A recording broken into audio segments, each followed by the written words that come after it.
Hi, and welcome to Grace by Rain, a podcast about the beauty in life. I'm your host, Elaine Shercliffe. I know it's been a bit. I had recorded like 6 episodes to get me through the first of the year. Crazy busy time in the hockey season. And then none of them uploaded. Like I uploaded them, I put them on a timer, and then the timer just didn't work for some reason. So when things like that happen, I take that as a sign from God that those weren't supposed to go up when they were supposed to go up. So today, on February 14th, Valentine's Day, I'm recording an all new episode and we're going to go from there. And hopefully next week we'll have another episode. And if not, this was meant to be the way it was meant to be. That's how I'm living my 2022. So today is a very special date for me. Like most couples, Valentine's Day is a time to show our love. I know it's like a commercial holiday, but today is the 1-year anniversary with the love of my life. Someone who allows me to go apple picking before post-game press conferences.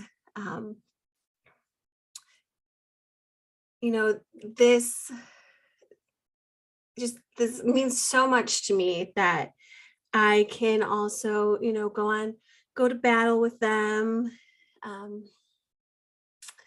on adventures, So today, joining me is the love of my life on our 1-year anniversary, my Nintendo Switch. Listen, I decided last year to treat myself on Valentine's Day. I've never had a Valentine until this year, but I've never had a Valentine. And I was like, you know what? I'm going to stay home and play video games, and I don't care. This is how it's going to be. Also, thank you to the guys at Amnation Pod for unleashing my inner video game nerd that I buried in high school. It is now unearthed. I have exhumed her from the ground. So now I have this new love and appreciation for video games. You can follow them on Twitter at Amnation Pod, and their podcast can be found the same places my podcast can be found: Spotify, Apple Podcast, most streaming platforms. I don't think that they're still on YouTube. They used to be, but I'm not sure if they still are. But I will leave links and their social media in the show notes. And then from there, because I was interested in video games again, I've always been a quirky kind of video game player. I had a Game Gear when, Game Boy and all that was like super in. And my dad got me a Game Boy and I was obsessed with it. It was my favorite thing ever to take with me. And I didn't need a special like light up screen to put over it to make the screen bigger or to light it up, because the Game Gear had all that already. I could play it without any add-ons at night, and I could play it without having to like squint my eyes to see if I was jumping up on the thing right. So for all of you stands for the Game Boy, like, sorry, Game Gear was better. Don't at me, because you're not going to change my mind. But then from there, I started searching for new people to follow along in the game atmosphere, the game sphere, whatever you want to call it. And I found Lady Gamers on Twitter. They're based out of the Netherlands, and they focus on indie and wholesome games. So like there's one game where you go and you find cats. That's just the game. Super wholesome. I love it. I haven't played it yet. I haven't bought it yet, but I definitely, that's my scene. I've come to, when I first got my Switch, I just kind of dove in with like the regular games, the Animal Crossing I broke down and bought like a few months later. I wish that I had been doing Animal Crossing when everyone else had done it.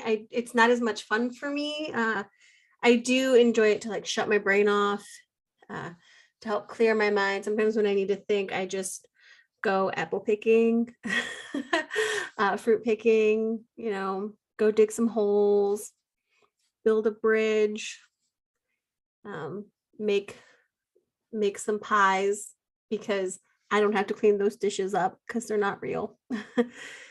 you know, um, and I got the typical, Donkey Kong and Mario games, all that.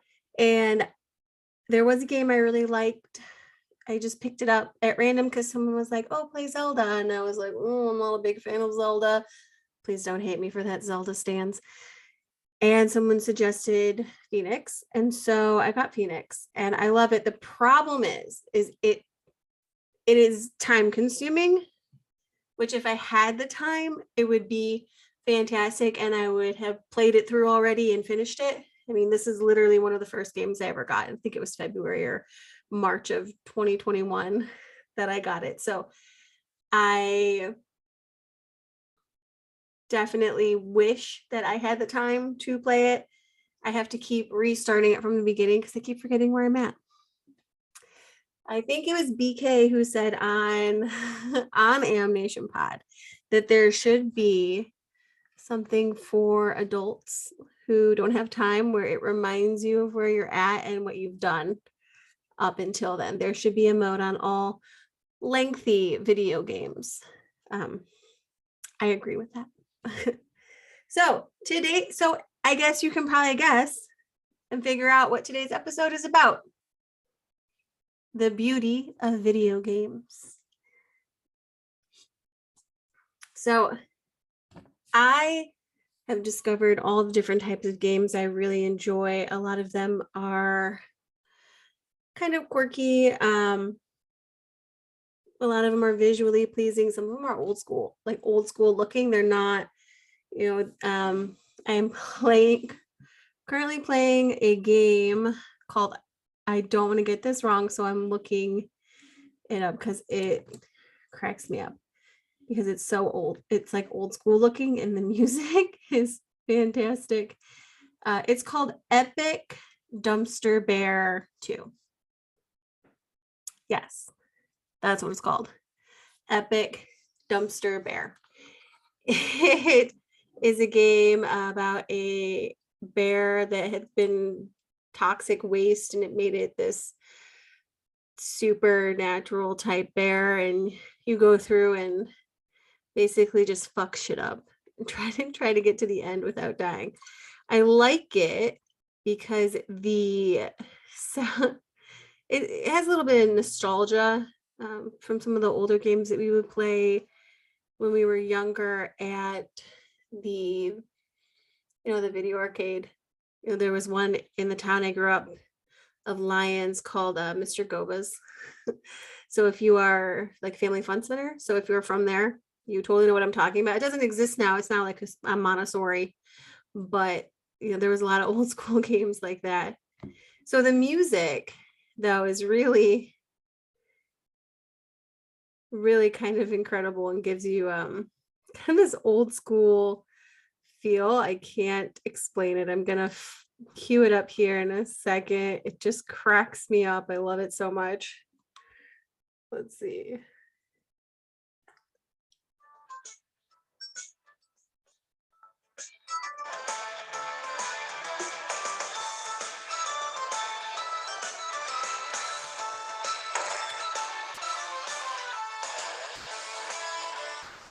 I'm obsessed. I'm obsessed with it. I'm really bad at it. I can't make it past the second level. I think there's like 10 levels or something.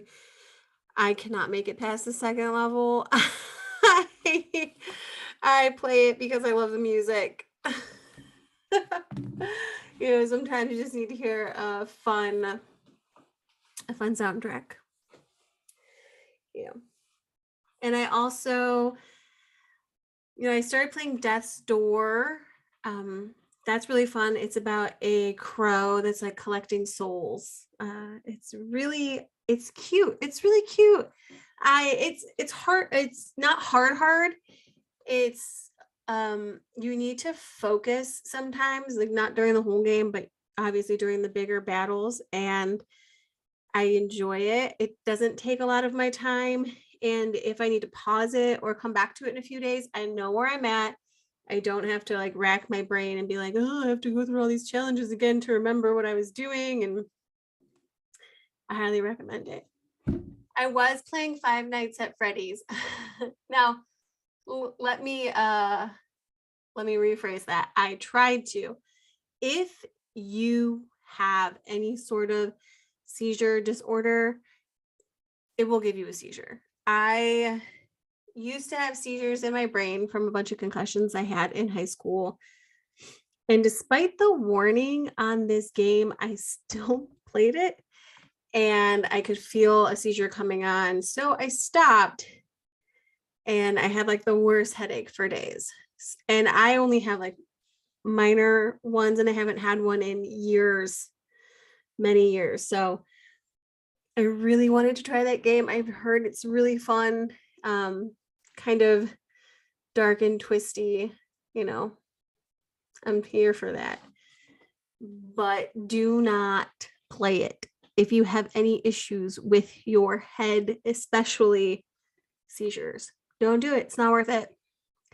Found out the hard way. Listen to my mistakes. Learn from my mistakes. And then the other two that I've really enjoyed. I've enjoyed the Aries series. It's just like this bird thing that goes around and collects memories, and you just got to collect all the memories, piece them together. There's not like a real point to the game, I guess you could say, other than collecting all of the memories. And there's little stories that go along with it. Like each memory builds into a story about the person's memories that you're collecting.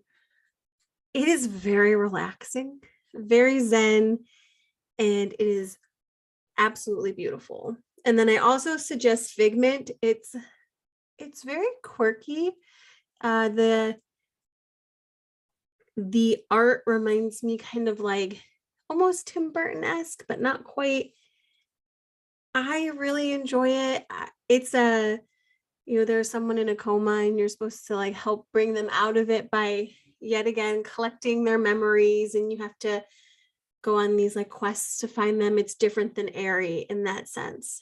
And you like battle this bad guy that's keeping you from waking this guy from a coma. I enjoy it. Figment 2 is coming out in May. So if you like the first one, the second one is coming out in May, and I highly recommend it. I cannot wait to get my hands on the second one. But really, it's all about a matter of preference and what you like and what you don't like. I've discovered that on some days, I just want to kill things in my video games. And other days, I just want to get lost in a whole completely different world.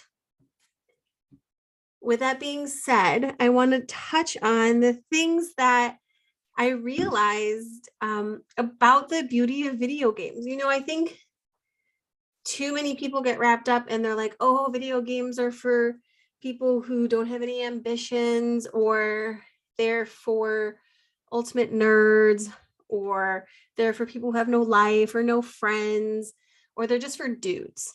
Okay. It's not the case. There's so many different kinds of video games, from ones in the educational realm to problem solving, just to making food and learning how to do recipes. There's, even exercise type ones, like Just Dance, or Wii, like the Wii. Everything on the Wii at one point in the beginning was really catered to you being able to like work out and move your body in the beginning. So there's something for everyone, and every console is different. I like the Switch. I can take it with me.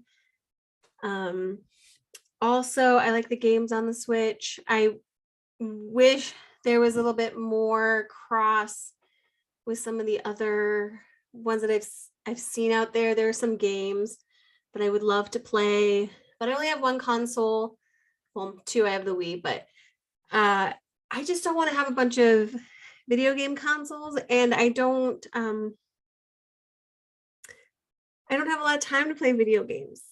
You know, I'm not like gonna take all my time because I love so many different things, right? So I just basically use my Nintendo Switch because I can take it with me. I can take it on the road. Sometimes I take it to the games that I'm covering, and afterwards, when I need to like clear my head, I will, like I said, go like apple picking in Animal Crossing, or I will play Airy and just kind of get lost for a moment, collect myself, and then write my article. We gotta do what we gotta do, right? So here are a few things that I've learned and find beauty in video games. First of all, it's a great, as I mentioned, it's a great place to escape and clear your head. Life can be stressful, and Lord knows that since the pandemic started, life has been stressful for quite literally everyone. Stressful to the max. You know, and as I said, games like Airy allow you to just turn your brain off and vibe. Just completely vibe. You're flying around, you're picking up memories, you're just soaring, flying. You know, it's just really chill. Sometimes we need that first thing in the morning. Sometimes we need that before we go to bed, in the middle of the day. It's just one of those games you can just vibe. Just vibe, shut your brain off, and just go. Then there's the critical thinking aspect. A lot of games require you to look at a situation and see what, you know, the full picture is. And this is also paired with problem solving, which is another great thing that you can learn from video games. So critical thinking and problem solving. There'll be a problem, you need to get something, you need to rescue the princess from the tower, or you need to free this soul from the frog king in the swamp, you know. To do that, you have to go on these paths and these battles and figure out a way to get there.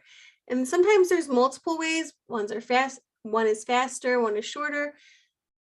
Sometimes there's one way and it looks like there's multiple ways, but those ways just slow you down and you end up getting trapped. Sometimes things look like it's not a road that you can take, or you're in this area and you're like, all I'm surrounded by is walls. This happened to me in Death's Door. And I realized that you have to like hit this flower thing and it shoots up this gas ball. And when it lands right in front of the wall, this particular part of the wall crumbles. Okay. But that's critical thinking. You have to stop and look and assess and see what's going on. Sometimes you can use the bad guy to your benefit in these games. It's really cool to see how your brain works in these kind of situations. For instance, I learned that I am not completely patient. There are times when I'm playing a game and I just want to beat the bad guy, like the big main battle. And I'm like, that's it. I'm going off. I'm just going to pew, pew, pew, pew, chop, chop, chop. I'm just going to go guns blazing and I die every time. Because you sometimes have to be patient. Step back, shoot your shot, take a moment, let them have a meltdown, shoot your shot, step back, take a moment, let them have a meltdown. And sometimes I just get caught in the fact that I want to finish the game, but I don't really want to finish it because I get a little sad. It's like reading a book. like I get kind of sad at the end because it's over. Granted, I can play it again, but I love not knowing, right? I love finding out and discovering what the story is, how it ends, where it takes me. It's like a different form of reading for me and allows me to use this other part of my brain where I'm not writing, you know. Patience is a big thing in video games, especially the ones that I've been playing. You know, Animal Crossing is just really chill, obviously. But if you want to make something and you have to wait 3 days for something to grow, that's your patience right there. And like I said about in the battles, I think it's a great way too to teach people as well. Not every battle that you face in life is going to go smoothly. You're not going to get it done and get it out of the way. And you have to work through it. You have to work at it. You have to find the proper tools to say win the battle. Not that when you're arguing with people, you're definitely trying to win, but you have to find those proper tools and the moments of weakness to just get in and be like, hey, this is what I'm feeling, or this is what I'm doing. And I need you to understand. It's also the same way though in a real life fight, like when you're legit throwing punches with someone. If you just keep going at them like pop, pop, pop, but you're right there all the time, they're going to be able to sense your weakness like right away, right? They'll be able to just like kick you, like boom, you're down. But if you have the patience to throw a few shots, then take a step back and assess, throw a few more shots, take a step back and assess, then the outcome is usually better. The other thing with patience too is, like I said, you know, we want to rush through life. Sometimes I want to rush through a game. Sometimes I want to see how it ends, but we forget to enjoy. We forget to enjoy things.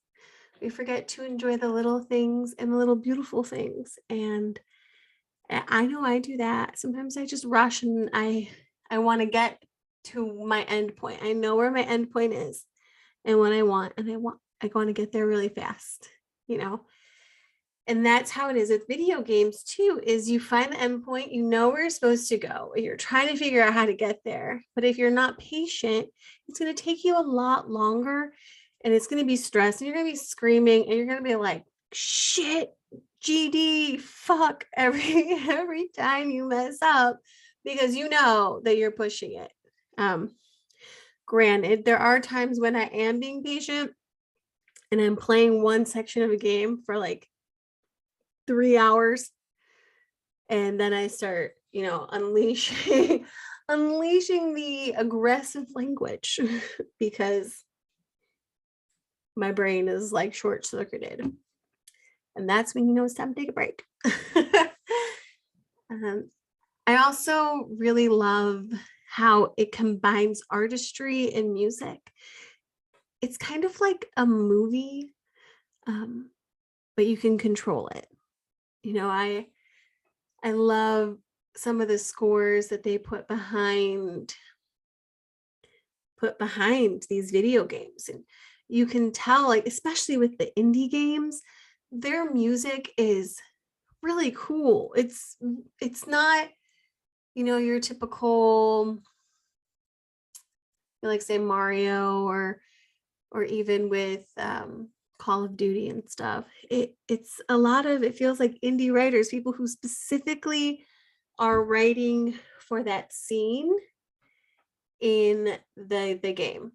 In fact, I think there's a playlist on Spotify that has all the music for Death's Door.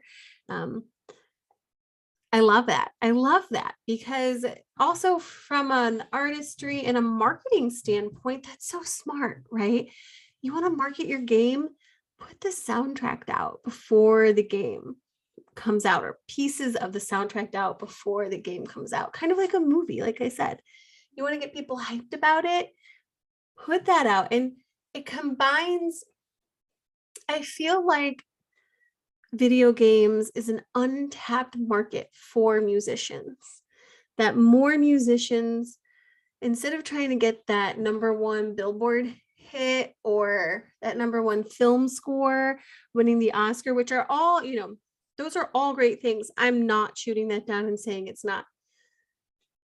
But there's something so cool about saying like, hey, I did the score for Airy. I took each scene and I wrote based on what the scenery looked like or what the mood or theme of the game is about, or that specific, challenge or that specific level.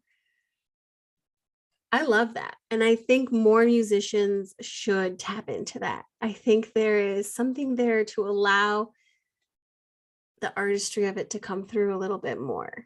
So if you're an artist and you're listening to this and you are struggling to, break in with some of your other music, maybe divert a moment, just divert and fall a little bit in love with it again by trying something new, like scoring a video game.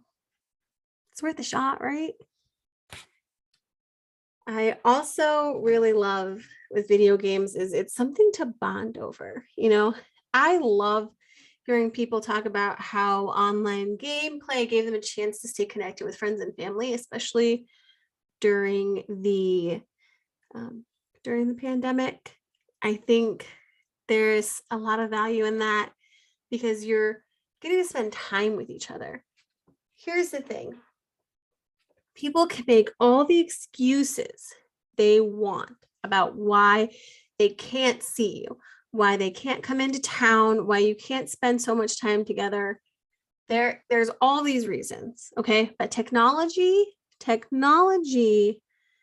allows you to find the people who are willing to really find ways to see you and spend time with you. Yeah, playing a video game with someone right next to me would be great, but that's not always possible. I have family all over the world. I have friends in other countries, other time zones, and it doesn't always work, especially with the pandemic. I have to be careful living with my dad who has, an autoimmune disease. I have to be careful how many people I'm around. And online gameplay allows you to spend time with people that way. And I love that some people have really embraced technology. And even if it's not a game that they like, even if it's not a game they're particularly good at, it still allows them to have that moment and spend that time together, which is almost as good as being in person. Almost. And like I said, the other thing I love is that there's games for every mood, every personality. There's, you don't have to put yourself in a box. And I think what happens a lot with video games and why the masses don't see video games as something of their time, it's because it's not something that has been marketed to them in a way that hits who they are. There's a lot of marketing of Call of Duty and Pokemon. Animal Crossing got marketed not super well, but because it was the pandemic, everyone at the beginning of the pandemic, everyone was talking about it. So then everyone else had to have it, And then there's all the sports games. Those all get marketed super well. You see them on television. You see the ads on Twitter, on YouTube, all of that. But there's all these other really great games that can fit you and who you are. You like horror games. There's horror games. Like you like romantic comedy things. There's actually these like romantic gameplay games. You know, you have a storyline and you pick different ways to go, or there's one game where I might play. I haven't decided yet. I can't remember what it's called, but someone just broke up and they're trying to guide their way through life and where to go. And it's a story type game. It's a storyline game. There's a lot of words on the screen. And you pick these different paths, almost like a choose your own adventure book. That could be your alley. Or if you just like to kill things or beat things up, there's games for those too. You know, the adventures with the side quests, there's everything. There's literally everything. If you like Sudoku, okay, well, guess what? There's a Sudoku game. I mean, it's not,